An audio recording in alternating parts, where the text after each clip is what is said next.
Greetings sailors and welcome to a replay of mine, this time in the Ognevoi, and this is basically a counterpoint to the Siliwangi video that I put up just a day or two ago. This is absolutely not ideal matchmaking. I mean, it's top tier and that's nice, and I don't really have to worry about radar, which is nice, but it's a double tier 8 carrier game. They're both tier 8s, it's not like one of them is a tier 6, so we're going to be seeing a fair bit of this, and this is where the better AA of this ship and the heal are going to come in particularly useful. In the Siliwangi this would have just been an utterly miserable experience, whereas in the Ognevoi, well, it's still a bit miserable, but at least I have some better tools to deal with it.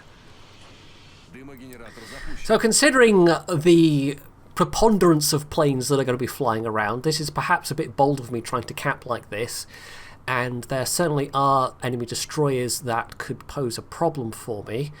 They have a Lightning and a Kagero on the enemy side, so both of those are rather stealthier than I am, and the Kagero has yeah, they've got 10 kilometer torps as well, right? Can't remember what the Lightning has. I don't think it's quite 10 kilometers, but still, you know, I put this smoke down to shield me from planes, so if there's anybody with torpedoes nearby, this makes for a nice big fat target to put torps into. So I'm manoeuvring here so that I'm not quite sat broadside, but you never know when you're going to get unlucky.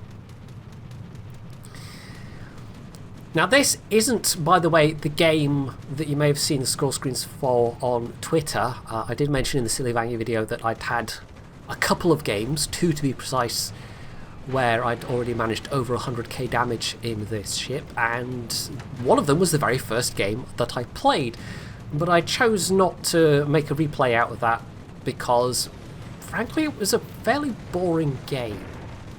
It was 3 dev strikes, one on a battleship who sailed in a nice straight broadside and ate enough torpedoes to kill them more or less outright, one in a smoke-firing destroyer, who was sat broadside in the smoke and stationary and was pew-pewing away, so I knew exactly where they were, and one, finally, on a carrier. And that was quite satisfying, but it was also somebody that wasn't particularly harassing me, so I was just able to waltz up to them from behind an island and go, "Hi, I'm a destroyer," and put out a bunch of torpedoes into their side, and that was that.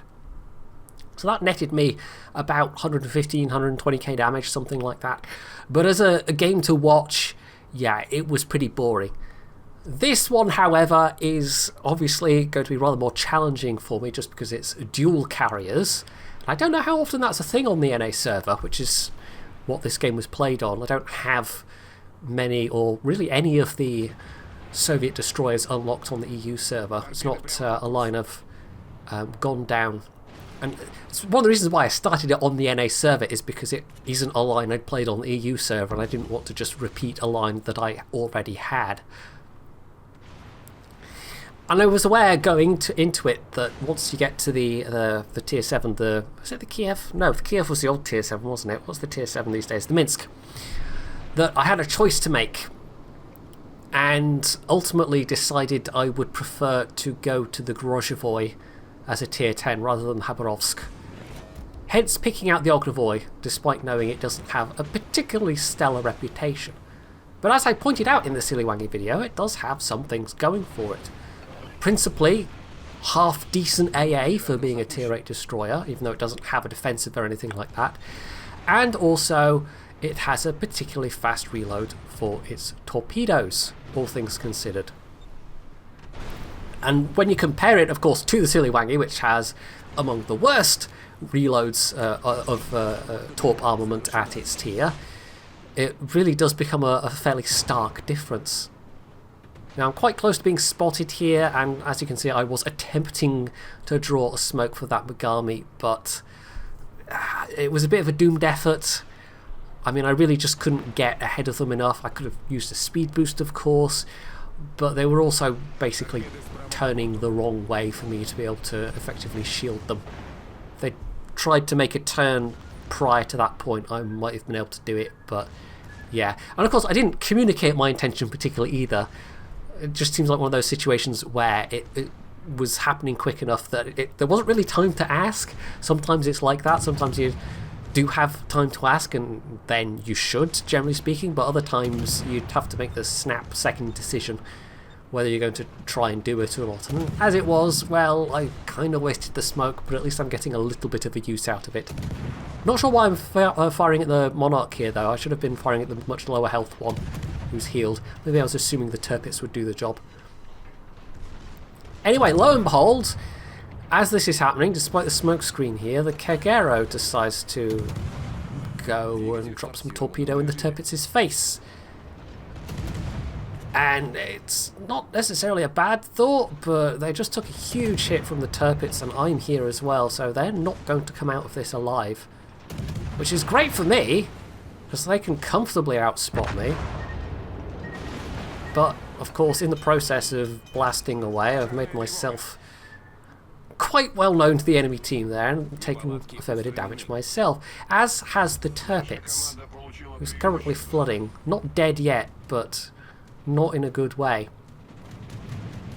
Now at this stage, again, I make another possibly ill-advised attempt to help an ally by popping off my AA when I don't think I had to. I think that would have been within my detection. I can't remember what the air detection on this is now, but it was a bit of a doomed attempt, and possibly I could have gotten myself unspotted by aircraft here, but as it was, well, I'm taking just a little bit more damage out of it when I really didn't need to.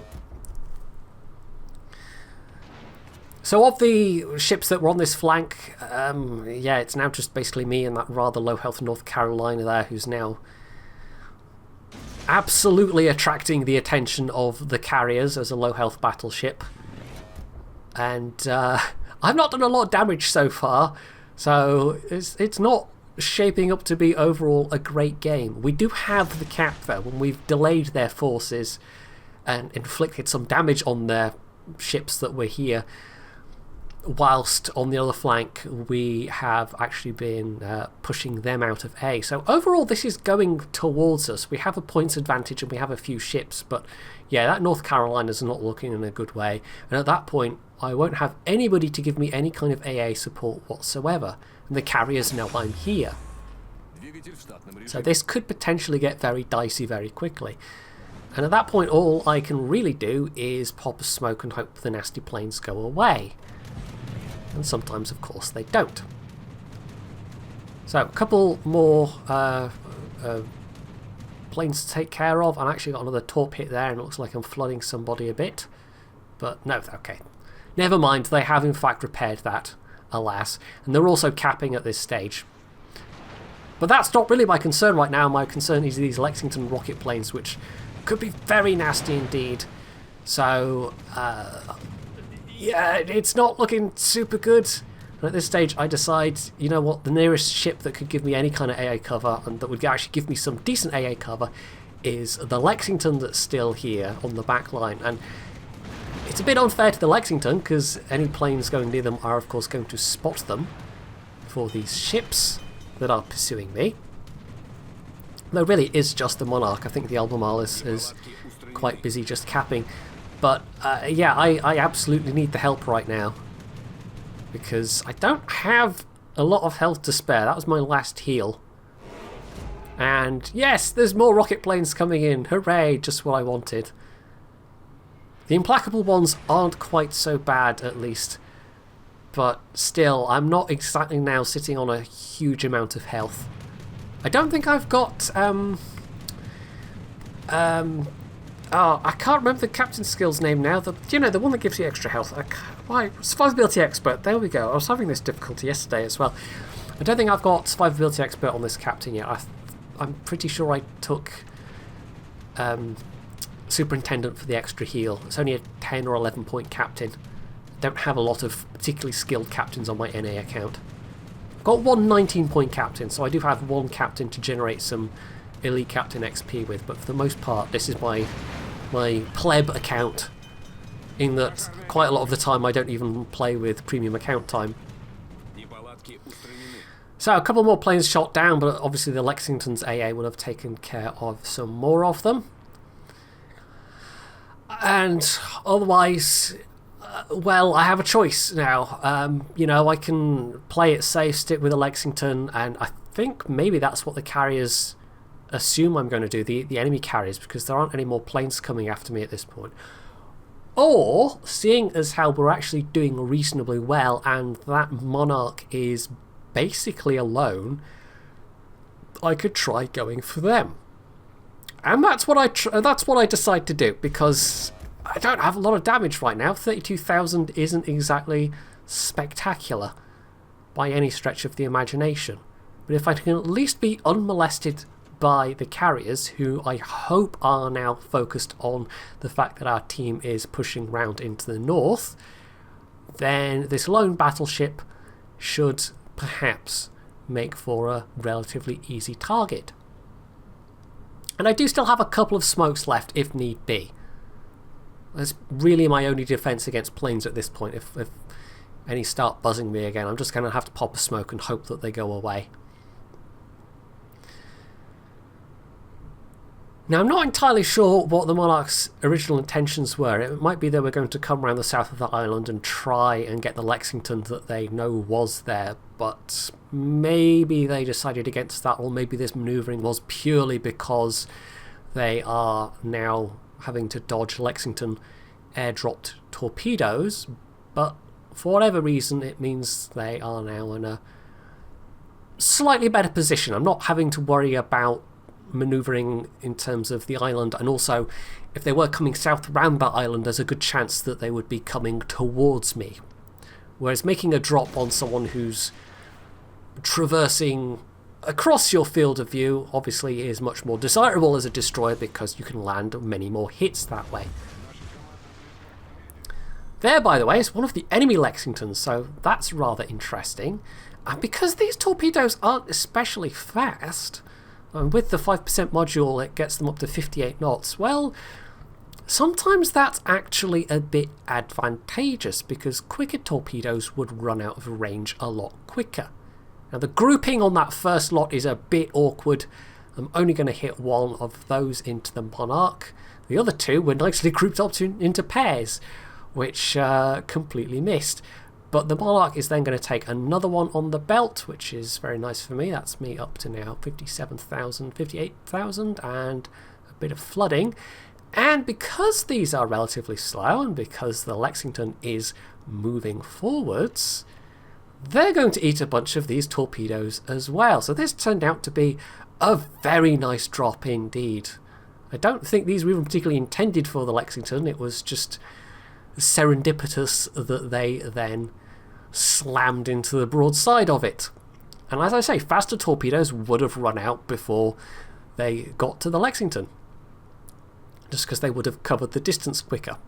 So you can't really plan for stuff like that a lot of the time. You know, this wasn't really my amazing destroyer captain ship that netted me that extra damage, really, but sometimes serendipity comes into play in these games as well, and you get a nice bonus where you weren't expecting to. Now, in terms of points, we are just about to win. We're really not far off, and I figured, okay, I'll smoke up, maybe I can pew-pew at the Lexington, but of course he's not spotted anymore. I really was wary of those rocket planes, and I think that's probably what is going to cost me this final potential kill, because, well, even though they are very low health, they've had time to get round this island, and I could have gotten them. I really could have, but on the other hand, maybe they would have gotten me with the rocket planes, so who knows? You know, even if I died, I might have killed them, they might have then killed me, but we would have won at that point anyway. It's just I would have had a bit more damage.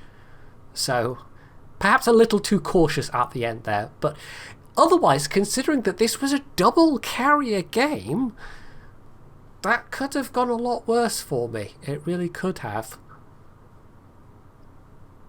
Normally in a destroyer, you just absolutely, you know, that's the last thing you want to see. And it's still the last thing you want to see in an Ognevoi, but it's slightly better equipped for it than a lot of other destroyers at its tier.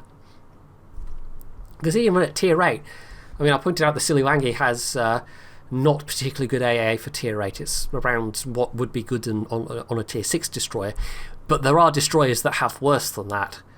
Even some of the tech tree destroyers, and let alone stuff like the Asashio. So a decent result overall, but not a lot of credits. This was not with the benefit of a premium account, but it did get me an extra captain skill point to play around with, although I might save that up towards something useful like survivability expert, which is pretty important on a destroyer, especially if you think you're going to be tangling with other destroyers from time to time, which you're going to have to in the Ognevoi. It's not really quite sneaky enough or fast enough to avoid encounters like, say, some of the Japanese destroyers can. You can actively always keep away from other destroyers because you can outspot most of them. But yeah, this is definitely not that. And as for the successor destroyers, is it the Tashkent comes after this? I can't remember now. Whatever the tier 9 is, and then the Ognevoi. I'm kind of looking forward to those. I'm interested to see what they'll offer. So that's it for this replay. Hopefully you enjoyed it, and if you did, you can do all the usual things down underneath it. And of course, as always, stay tuned for more.